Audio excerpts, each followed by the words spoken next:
You dated or were married to a couple different performers over the years. Only one. Okay, just one. Yeah, people think that I was married to a certain person, Vanessa Blue, Right. back in 2006. But what it was, we announced our engagement on the stage in January of 2006. I didn't propose to her. People think I proposed to her, but we just because we had been a long time couple. We were an industry power couple. As a highly successful black couple in the industry, me with she was a director at my company. And Vanessa was a great female director, and when I qualify her as female director, she was a great director. But we never went on to get married. We fell apart by June of 2006, never to be married. And then around 2014, 2015, I was involved with a Canadian, who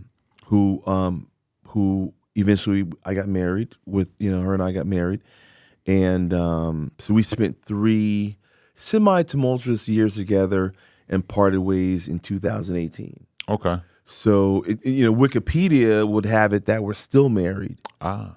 See what I'm saying? But Wikipedia also has me at, I think, 59 years of age, some bullshit. Yeah, I saw it. And it's funny how the accuracy of Wikipedia articles about certain segments of society is largely based on how dedicated random volunteers are to maintaining that information. Yeah. So there are certain niches like comic books or fantasy films or whatever that are like extremely detailed and accurate.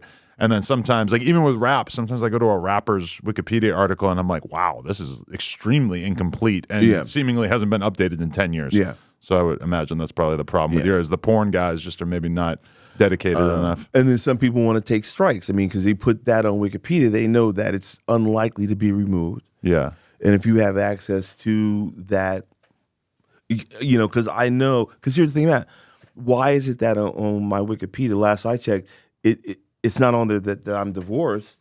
It's on there. Most people think I'm still married. That was 2018 that was 6 years ago that we parted ways. And that's unfortunate because what if you meet a woman and she thinks, I'm going to go look at his Wikipedia. Oh, he's married. What a scumbag. Yeah. He's acting like he's not married. That could actually be problematic. Yeah. Yeah, and I've experienced that, but and her name was Savannah Stiles. Right.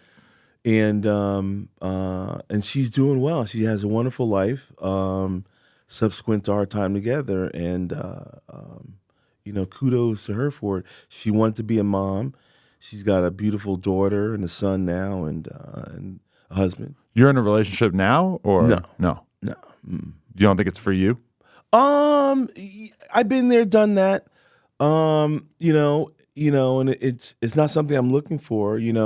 Well, two things. I'm enjoying my life too much now to really, to really alter it in any way with a definitive relationship.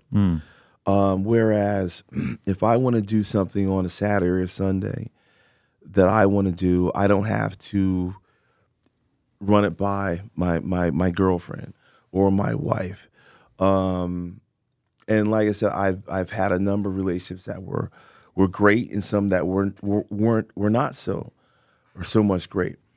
But what I also realized is that I may not be the best at selection. So I figure, well, look, I've been lucky enough to make it through at least 3 relationships that could have been completely ruinous to my life. I've been lucky that they weren't. And I just figured, well, I'm not going to take a 4th chance because at my age, it's really you're losing too much. The value of a smaller amount of time is increasingly more valuable. Yeah. And it stands out to me that I don't know how likely you are to like meet and potentially date regular women, civilians, but it also seems like it would be pretty tough for the average woman to accept that on a Wednesday afternoon you are having sex with an extremely attractive 25-year-old woman. Yeah. I mean, that's just got to be a tough pill to swallow. I love the idea of a guy being in a relationship with a normal woman who's okay with that. I just don't know how often that actually plays out like that. I would say that half of my serious relationships while I've been in the business have been with girls that were civilians, women that were civilians. I've always been very upfront, whereas if you meet me on the street, outside of anything oriented to the industry, you will be addressed with, I will address you with my real name. So you may not know that I'm Lexington Steele because you're not introduced to me as such. Now, because I feel that there are so many determinations that come with that, I want to give you a chance to meet me as an individual. So when I deal with women, I have to let them know very from the outset, yes, I am, my job has been, or my career had been this. And so I found that civilian women are with it. What I found is that as long as they know that they understand that that is a job. Now I have to like what I'm doing, right? Mm-hmm. And with that comes I take care of them. But yeah, it's a very limiting thing. Whereas, admittedly, if I meet 5 women, it might only be one that would actually even be remotely interested in maintaining a relationship with someone that is either doing porno or has done porno. Right, because I wonder about that too. Like, I've been in a relationship / married for my whole time having done porn. Yeah. But the other day I was having a conversation with my friend Air Thugger, who's a male performer, and he told me a little story about going into a VIP at a club. There's a birthday girl. She's, the belle of the ball tonight. Starts having a conversation with her. She's feeling him. And then she says, "What do you do?" He says, "I'm a porn star." She immediately loses interest. Yeah. And I'm like, wow, I wonder how often that happens. Yeah. I mean, it happens enough that most men choose to either lie or misrepresent themselves. But the thing is when you do either of those things, it's only a matter of time before you have to come clean. Yeah. So I think it really can come down to how you present. You don't want to lie. So you want to say, look, what do you do? Well, I'm in the production of adult media. Oh, well, what does that mean? Well, I'm either in front of or behind the camera. And what I do is, like I said, I produce adult media. Oh, so that make you a porn star? Well, some would consider me that, yes.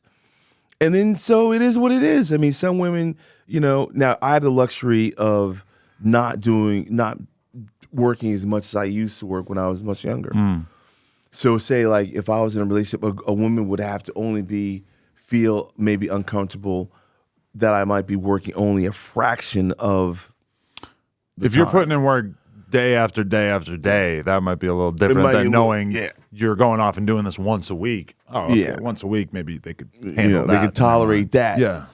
You know what I'm saying? But yeah, I would be lying if I said that relationships on the personal level have been easy the acquisition of such has not been easy. The maintenance is never easy, and the acquisition of relationships is never easy. But it's never easy, and that's not necessarily because of porno. That's just a numbers game. The problem is not only is it a numbers game, but then you do have the caveat of having done movies. Right. Right. And the thing about it is like whether you've done a movie, you haven't done a movie for 10 years or you did one last week, it's the same. It still equates to being the same thing. It's still the same mark on your record. It's still received as such. You could have did it 10 years ago or yesterday.